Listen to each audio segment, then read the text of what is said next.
అంతర్జాతీయ విమానాల వల్ల చిక్కుకున్నటువంటి ఎవరైనా సరే యూఏఈలో ఉన్నటువంటి వారందరికీ కూడా ఉచిత వసతి, అలాగే వాళ్ళకి సౌకర్యాలు అంటే హోటల్ కూడా అన్నీ ఉచితంగా ఇస్తామని ఇప్పటికే యూఏఈకి చెందినటువంటి జనరల్ సివిల్ ఏవియేషన్ అథారిటీ అయితే ప్రకటించింది.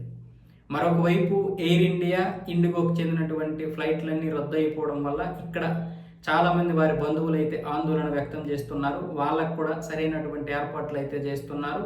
అలాగే ఇటు భారత ప్రభుత్వం కూడా స్పందించింది. అందరికీ అన్ని ఏర్పాట్లు చేస్తున్నాం, కొంచెం ఓపికతో ఉండండి, ఎవరికి ఎటువంటి ప్రమాదం లేకుండా జాగ్రత్తలు అయితే తీసుకున్నామని చెప్తున్నారు. అయితే దీనికి సంబంధించి ఎవరైనా సరే ఏం పాటించాలని చెప్తున్నారంటే అధికారిక వెబ్సైట్ల సమాచారాన్ని మాత్రమే ఫాలో అవ్వాలి.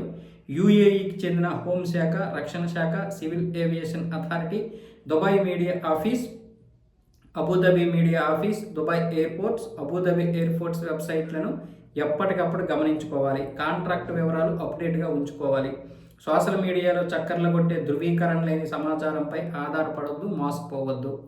దుబాయ్, అబుదాబి హోటల్లో ఇప్పటికే ఉన్న వారికి బసను పొడిగిస్తున్నారు. ఇలాగే విమానయాన సంస్థలు ప్రయాణికులకు పూర్తి రిఫండ్ చేస్తున్నాయి. అలాగే ఉచితంగా రీబుకింగ్ ఆప్షన్లు కూడా ఇస్తున్నాయి. సంక్షోభ సమయంలో యాక్టివేట్ అయ్యే కంటింజెన్సీ ప్లాన్స్ కింద ఎయిర్పోర్ట్ టెర్మినల్ వద్ద ఆహారం కూడా అందిస్తున్నారు. సో ఎవరు కూడా అంటే ఎక్కువగా వీళ్ళు చెప్పేది ఏంటంటే మోసపోవద్దు, కొంచెం ఓపిక పట్టండి, అన్నీ సర్దుకుంటాయి.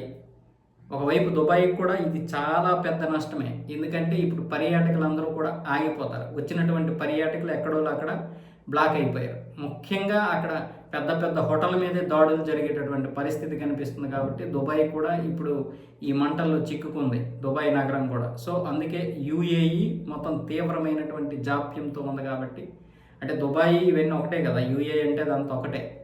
ఇక్కడ ఒక్కొక్క దానికి ఒక్కొక్క రాజు ఉంటాడు. మొత్తం అవి 6-7 ఉంటాయి ప్రావిన్సుల్లాగా. అవన్నిటికీ కూడా ఏ రాజ్యానికి ఆ రాజ్యానికి రాజు అన్న విధంగా మనం ఇప్పుడు సామంత రాజ్యాలు చూసాం కదా, అలాంటివి యూఏఈలో ఇవన్నీ కూడా.